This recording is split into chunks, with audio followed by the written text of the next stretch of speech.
মুসলমানদের অবস্থা ভালো ছিল। প্রথম দিনের যুদ্ধ মুসলমানদের অবস্থা ভালো ছিল, কিন্তু দ্বিতীয় দিনের যুদ্ধে মুসলমানের অবস্থা একটু খারাপের দিকে যায়। একটা বিশেষ কারণে, যেটা একটু আগে বলেছিলাম, যে রাসূল সাল্লাল্লাহু আলাইহি ওয়াসাল্লামের একটা কমান্ড অমান্য করার কারণে। এখানে আসলে প্রত্যেকটা যুদ্ধে কৌশল হচ্ছে একটা বড় একটা অবলম্বন, যুদ্ধে জয় পরাজয়ের জন্য আর কি। তো রাসূল সাল্লাল্লাহু আলাইহি ওয়াসাল্লাম যে কোনো যুদ্ধ করার আগে উনি আগে কৌশল অবলম্বন করতেন। মুশরিকরা যখন মদিনায় আক্রমণ করবে, নরমালি মদিনা থেকে মক্কা হচ্ছে দক্ষিণ দিকে। তো মুশরিকরা দক্ষিণ দিক থেকে মদিনাকে বাইপাস করে অন্য কোনো রাস্তায় তারা উহুদের দিকে চলে আসছে, অর্থাৎ মদিনার উত্তর দিকে চলে আসছে, উল্টা দিকে এসে মদিনা আক্রমণ করার আহ প্রস্তুতি নিতেছিল। তো রাসূল সাল্লাল্লাহু আলাইহি সাল্লাম বিষয়গুলোই আগে থেকেই উনি বিভিন্ন প্রকার ওনার ইনফরমেটিভ ইয়ার মাধ্যমে উনি জানতে পারেন। তো রাসূল সাল্লাল্লাহু আলাইহি সাল্লাম উনি এমনভাবে ওনার সৈন্য সামন্ত নিয়ে আক্রমণ করার জন্য স্থির হইলেন যে মদিনার একপাশে, তারপরে মুশরিকরা মদিনা আক্রমণ করবে এভাবে। আর মুশরিকদের পিছন দিক দিয়ে রাসূল সাল্লাল্লাহু আলাইহি একটা গিরিপথ আছে, ওই গিরিপথ ধরে ওদেরকে আক্রমণ করবে। অর্থাৎ সামনে মদিনা, তারপরে মুশরিক, তারপরে মুসলিম বাহিনী। ওই গিরিপথ দিয়ে যদি আক্রমণ করে, তাহলে মুশরিকরা পিছন দিক থেকে আক্রমণ শিকার হবে, যেটা যুদ্ধের মধ্যে একটা কৌশল আর কি। আর হঠাৎ করে পিছন থেকে কেউ আক্রমণ করলে অনেক সময় এটা সামলানো কঠিন হয়ে যায়। তো এরকম একটা কৌশল নিয়ে ওনারা আহ, ইয়ে করতেছিলেন আর কি, যুদ্ধে অগ্রগতি বা এরকম কিছু আহ, অগ্র- আগাইতেছিলেন আর কি।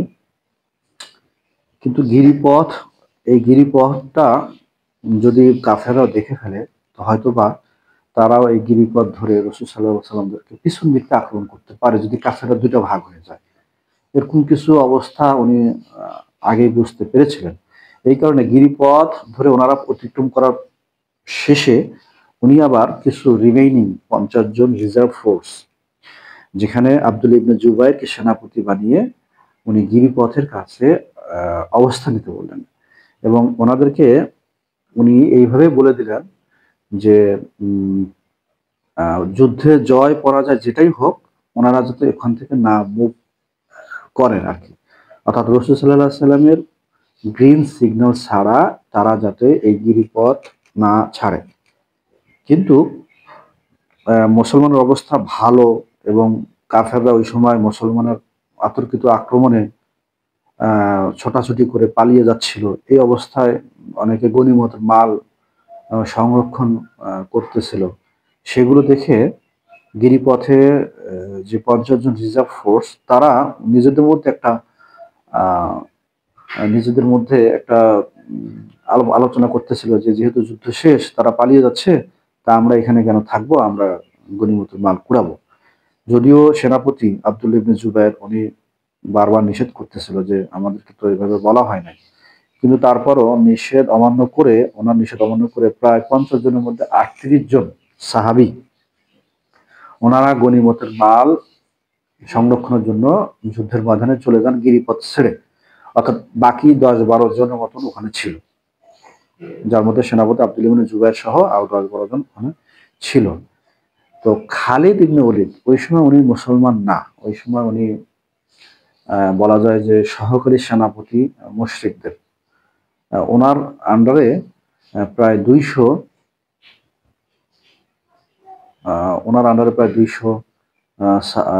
মুশরিক সৈন্য ছিল, যারা যাদেরকে যে বলো না, যে প্রথমে রাসূল সাল্লাল্লাহু বুঝতে বলেছেন যে তাদের দুটো ভাগ থাকতে পারে। তো তারাও কিন্তু কৌশলী ছিল, আবু সুফিয়ানও বেশ কৌশলী ছিল। তো 200 মুশরিকদের ঘোড়া বাহিনী নিয়ে উনি সাজিয়ে রেখেছিল, যে পরবর্তীতে তারা এই গিরিপথ ধরে আক্রমণ করবে মুসলমানের পিছন দিক দিয়ে। যদি তারা মানে পরাস্ত হয়ে যায় বা ছোটাছুটি হয়, ওই অবস্থায় খালিদ ইবনে ওলীদ পিছন দিক থেকে আক্রমণ করবে। তাদের এটা একটা কৌশল ছিল।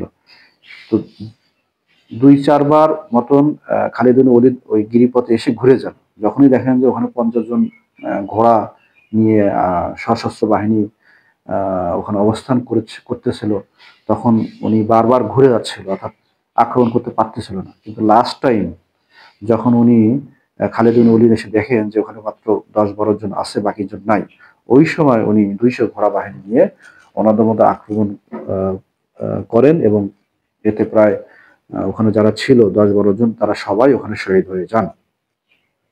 তো ওনাদেরকে মেরে খালিদ ইবনে ওলীদ সামনে অগ্রসর হচ্ছিল, অর্থাৎ বলা যায় যে এবার মুসলমানদের পিছন দিক দিয়ে তারা মুশরিক বাহিনী আক্রমণ করতেছে, অর্থাৎ মুসলমানের সামনেও আবু সুফিয়ান বাহিনী, এবার মুসলমানের পিছনেও খালিদ ইবনে ওলীদের বাহিনী, অর্থাৎ দুই দিক থেকে মুসলমানদেরকে অ্যাটাক করার কারণে দেখা গেছে যে মানে বুঝতে পারতেছিল না যে কে মুসলমান এখানে আর কে মুশরিক।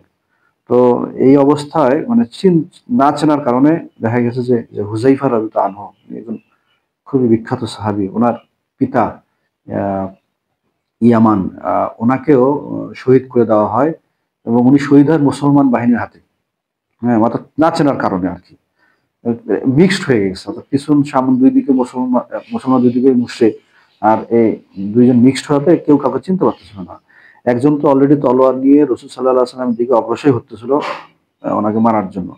তখন রাসূল সাল্লাল্লাহু আলাইহি ওয়াসাল্লাম বললেন, হে আল্লাহর বান্দা, আমি মুহাম্মদ সাল্লাল্লাহু আলাইহি সাল্লাম, আমি মুহাম্মদ সাল্লাল্লাহু আলাইহি সাল্লাম, হে আল্লাহর বান্দা, আমি মুহাম্মদ সাল্লাল্লাহু আলাইহি সাল্লাম। তখন উনি বুঝতে পারেন এবং ওনার তলোয়ার উনি সংযত হন। তো এই একটা এলোমেলো একটা অবস্থা যখন হয়ে যায়, তখন মুশরিকদের একজন নেতা ইবনে কামিয়া, সে মসদ বিনতে উমায়ের ওনাকে শহীদ করে দেন। উনি একজন সাহাবী ছিলেন, কিন্তু ওনার অবয়ব লুকিংটা অনেকটা রাসূল সাল্লাল্লাহু আলাইহি সাল্লামের মতন হওয়ার কারণে অনেকেই ভাবতেছিল যে তারা রাসূল সাল্লাল্লাহু আলাইহি সাল্লামকেই মেরে ফেলছেন বা শহীদ করে দিয়েছেন আর কি। তো এই কারণে সে অনেক চিৎকার করতেছিল, অর্থাৎ ইবনে কামিয়া সে চিৎকার করতেছিল একটা আনন্দে আর কি, যে আমি মেরেছি তাদের নেতাকে মেরেছি, মুহাম্মদ সাল্লাল্লাহু আলাইহি ওয়াসাল্লাম মেরেছি। এইভাবে চিৎকার করতেছিল আর কি। তো ওদের চিৎকার অনেকেই শুনতেছিল, বিশেষ করে আবু সুফিয়ান, ওনারা বাহিনী সবাই মুশরিক বাহিনীরা শুনে মনে মনে একটু খুশি হচ্ছিল যে তারা হয়তোবা এতদিন পর রাসূল সাল্লাল্লাহু আলাইহি ওয়াসাল্লাম মারতে পেরেছে। কিন্তু ওই অবস্থায় সাহাবীরাও অনেকটা একটু হতাশ হয়ে যান আর কি এই কথাগুলো শুনে। কেন রাসূল সাল্লাল্লাহু আলাইহি ওয়াসাল্লাম ওই সময় খুঁজেও পাওয়া যাচ্ছিল না। তো সাহাবীরা অনেকটা মনোবল হারিয়ে ফেলেন। অনেক সাহাবীরা বলা যায় যে রাসূল সাল্লাল্লাহু আলাইহি ওয়াসাল্লাম যদি নাই, তাহলে আমাদের আর বেঁচে থেকে কি লাভ এখানে? আমরা যুদ্ধ করতে করতে এখানে শহীদ হয়ে যাই, আমরা চলে যাই। এইভাবেই অনেক সাহাবী ওই সময় যুদ্ধের দিকে অগ্রসর হন। অতঃপর হঠাৎ আহ আহ কাব ইবনে মালিক আনসারী সাহাবী, উনি রাসূল সাল্লাল্লাহু আলাইহি ওয়াসাল্লামকে জীবিত দেখতে পান একটা গর্তের ভিতরে। উনি গর্তের মধ্যে পড়ে গিয়েছিল এবং সেই অবস্থায় ওনার উনি কাঁধে এবং মাথায় আহ, আঘাত পেয়েছিলেন আর কি। কাঁধের ব্যথা তো প্রায় ১ মাস উনি এই ব্যথায় উনি ১ মাস অসুস্থই ছিলেন আর কি, কাঁধের ব্যথা আর কি। তো উতবা বিন আবু ওয়াক্কাস, ইনি সাদ ইবনে আবু ওয়াক্কাসের ভাই ছিল, কিন্তু ইনি মুশরিক ছিল ওই সময়। তো এই লোকটা দূর থেকে পাথর মেরে রাসূল সাল্লাল্লাহু আলাইহি ওয়াসাল্লামের নিচের মাড়ির ৪ নম্বর দাঁত শহীদ করে দেন আর কি, এই উতবা বিন আবু ওয়াক্কাস। তো এরপরে যখন তারা রাসূল সাল্লাল্লাহু আলাইহি ওয়াসাল্লাম জীবিত দেখতে পান, অনেকটা আবার মানে খুশি বা প্রাণ পেয়ে যান তারা। তখন আলী রাদিয়াল্লাহু আনহু দ্রুত গর্তে নেমে রাসূল সাল্লাল্লাহু আলাইহি ওয়াসাল্লামকে নিয়ে পাহাড়ের অর্থাৎ টিলার উপরে উঠে যান খুব দ্রুত, এবং সবাই তখন ওই রাসূল সাল্লাল্লাহু আলাইহি ওয়াসাল্লাম ঘিরে ধরেন আর কি, যাতে কোনোভাবে হিট না করতে পারে কেউ। আর সাদ ইবনে আবু ওয়াক্কাস, উনি ওনার ঝুড়ি থেকে সমানে তীর ওনার তীরন্দাজের মধ্যে উনি নিক্ষেপ করতেছিলেন এবং প্রত্যেকটা তীর হিট করতেছিল আর কি। একজনকে মারে একজন মরে, মানে যতটা তীর মারতেছিল ততটাই উনি উনি মানে খুব দ্রুত মারতেছিল এবং দ্রুত হিট করতেছিল এবং কেউ সামনে আগাতে পারতেছিল না ওনার হাতে তীর থাকা অবস্থায় আর কি। তো রসুল সাল্লাহ সাল্লামের মৃত্যুর খবর মানে যে গুজবটা রটিয়েছিল এটা মদিনা শহরের মধ্যে পৌঁছে যায়। তখন রসুল সাল্লাহ সাল্লামের মায়ের দাসী উম্মে আইমন রাদিয়াল্লাহু তাআলা আনহা, ইনি জানতে পারেন উনি রসুল সাল্লাহ সাল্লাম খুব ছোটবেলা থেকে আদর স্নেহ করতেন আর কি। ইনি হচ্ছেন উনি যে রসুল সাল্লাহ সাল্লামের যখন 6 বছর বয়স, তখন উনি ওনার মায়ের সাথে, মা আমেনা ওনার সাথে যখন উনি মদিনায় ওনার বাবার কবর জিয়ারত করতে যান এবং পথিমধ্যে উনি ব্যাক করার সময় যে উনি মারা যান, তখন এই রসুল সাল্লাহ সাল্লামের মায়ের এই দাসী এই উম্মে আইমন উনি সাথে ছিলেন আর কি ওই সময়। তো এই উম্মে আইমন উনি যখন জানতে পারলেন যে ওনার আহ, আহ, আদরের কি বলবো নবী হযরত মুহাম্মদ সাল্লাল্লাহু আলাইহি ওয়াসাল্লাম মারা গিয়েছেন বা এরকম কিছু একটা গুজব, উনি দৌড়ে চলে আসেন যুদ্ধের ময়দানে প্রতিশোধ নেওয়ার জন্য, বা আমার নবীকে মারছে আমি বেঁচে থাকতে অবস্থায়, এরকম উনি দৌড়ে শত্রুদেরকে মারার জন্য ইনি শহর থেকে উহুদের প্রান্তরে ছুটে আসেন। ওই সময় একজন কাফের আর কি ওনাকে তীর মারেন আর কি। হ্যাঁ, তীর মারার সাথে সাথে উনি ওই তীরটা আঘাতপ্রাপ্ত হয়ে মাটিতে লুটে পড়ে যান এবং অনেকটা বিবস্ত্র অবস্থায় উনি ওখানে মারা যান আর কি, শহীদ হয়ে যান আর কি। তো এটা রসুল সাল্লাহ সাল্লামের চোখে পড়ে, চোখে পড়ার পর উনি খুব কষ্ট পান। উনি কষ্ট পাওয়ার পরে উনি সাদ ইবনে আবি ওয়াক্কাসকে একটা তীর এনে দিলেন ওই শত্রুকে মারার জন্য আর কি। তো সাদ ইবনে আবি ওয়াক্কাস তীর নিক্ষেপ করলেন, তীরটা এই এই দিক দিয়ে ঢুকে মানে এদিক দিয়ে বের হয়ে যায় আর কি, এবং সাথে সাথে সে কাফের ওখানে কতল হয়ে যায় আর কি। তো এটা ওই ওই কাফেরও যখন পড়ে যায় তীর লেগে, তখন সেও বিবস্ত্র অবস্থায় পড়ে যায় এবং এটা দিকে রাসূল সাল্লাল্লাহু আলাইহি ওয়াসাল্লাম মিসকি হাসি দেন আর কি। তো এখন বিষয়টা হচ্ছে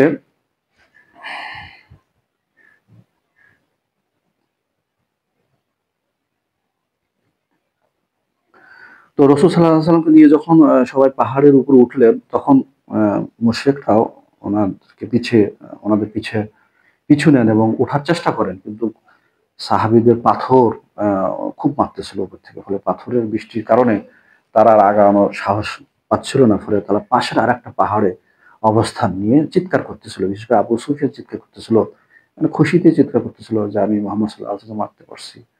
হ্যাঁ, এবং কাকে উদ্দেশ্য করে বলতেছিল ওই সময়?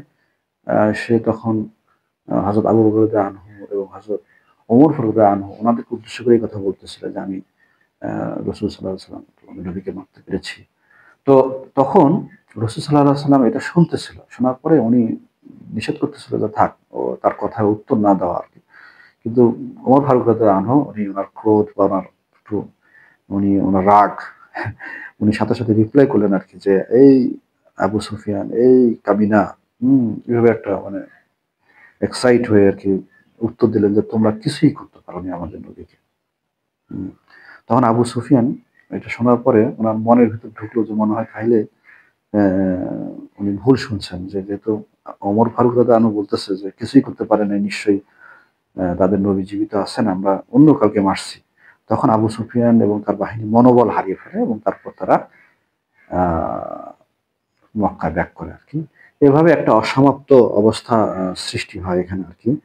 তো এখন প্রশ্ন হচ্ছে এই যুদ্ধে যারা যারা রসুল সাল্লাল্লাহু আলাইহি ওয়াসাল্লামের সাথে বেয়াদবি সুলভ আচরণ করেছে এবং হিট করেছিল তাদের কি অবস্থা হয়েছিল, আমরা যদি একটু জানতে পারি যে আল্লাহ তাআলা তাদেরকে ছাড় দেয়নি, আল্লাহ তাআলা তাদেরকে ছেড়ে দেয়নি। যেমন ইবনে তামিয়া আহ, সে চিৎকার করতেছিল যা সে মোহাম্মদ সাল্লাল্লাহু আলাইহি ওয়াসাল্লামকে মারতে পেরেছিল। এ কিন্তু এই যুদ্ধের কিছুদিন পরে যখন সে তার এলাকায় ব্যাক করে মক্কায়, তখন সে তার পাহাড়ি একটা ছাগল ছিল, সেই ছাগলের খোঁজে বের হয় এবং এই ছাগলের খোঁজ করতে করতে সে পাহাড়ের উপর উঠে। পাহাড়ে ওঠার পরেই এই ছাগল তাকে এমন একটা কুতা মারে যে পাহাড় থেকে সে পড়ে সেখানেই সে মারা যায়। হ্যাঁ, এরপরে উতবা বিন আবু ওয়াক্কাস, যে সাদ ইবনে আবু ওয়াক্কাসের ভাই, যে কিনা রাসূল সাল্লাল্লাহু আলাইহি ওয়াসাল্লামের দাঁত শহীদ করে দিয়েছিল, সে উহুদের ময়দানেই হাতিব ইবনে আবু দারদা ওনাকে কতল করে। হাতিব ইবনে আবু দারদা ওনাকে এমনভাবে কতল করে যে 2 টুকরো করে ফেলায় তলোয়ার দিয়ে। ওখানেই উনি এই কতল হয় আরকি। এই উতবা বিন আবু ওয়াক্কাস। আ উবাই ইবনে খালব, যে কিনা রাসূল সাল্লাল্লাহু আলাইহি ওয়াসাল্লাম নিজ হাতে তাকে একটা বল্লম মারে এবং ঘাড়ে হালকা একটা আঘাত প্রাপ্ত হয়। এই আঘাতপ্রাপ্ত হওয়ার পরে সে এতটা যন্ত্রণায় কাতরাচ্ছিল এবং এমনভাবে ছটফট করতেছিল, চিৎকার করতেছিল যে তার সাথীরা অর্থাৎ আবু সুফিয়ান বাহিনীরা খুব বিরক্ত যে, "তোমার তো কিছুই হয়নি। একটা হালকা আঁচড় খেয়েছে। তুমি এরকম চিৎকার করতেছো কেন? ষাঁড়ের মতন চিৎকার করতেছো কেন?" এই লোকটাও কিন্তু ওই পথিমধ্যে অর্থাৎ মক্কা যাওয়ার পথে এ মারা যায় আরকি। অর্থাৎ রাসূল সাল্লাল্লাহু আলাইহি ওয়াসাল্লামের সাথে যারা বেয়াদবি করেছে বা যারা এরকম ডাইরেক্ট বা ইনডাইরেক্টলি উনাকে হিট করেছে, আল্লাহ তাআলা তাদেরকে ছাড় দেয়নি। হ্যাঁ? অল্প সময়ের মধ্যেই তাদেরকে আল্লাহ আ শেষ করে দিয়েছে আরকি। তো এটাই আরকি আ আ উহুদের কিছু কথা আপনাদের সামনে উঠিয়ে ধরলাম আরকি যতটুকু আমি জানি। চেয়েছিলাম যে ময়দানে দাঁড়িয়ে কথাগুলো বলব কিন্তু সেটা সময় পেলাম না। তো আজকে এ পর্যন্তই। অন্য কোনো একদিন অন্য কোনো ভিডিও নিয়ে আপনার সাথে আবার কথা হবে। আমি মোহাম্মদ জুয়েল হাসান। আসসালামু আলাইকুম ওয়া রাহমাতুল্লাহ।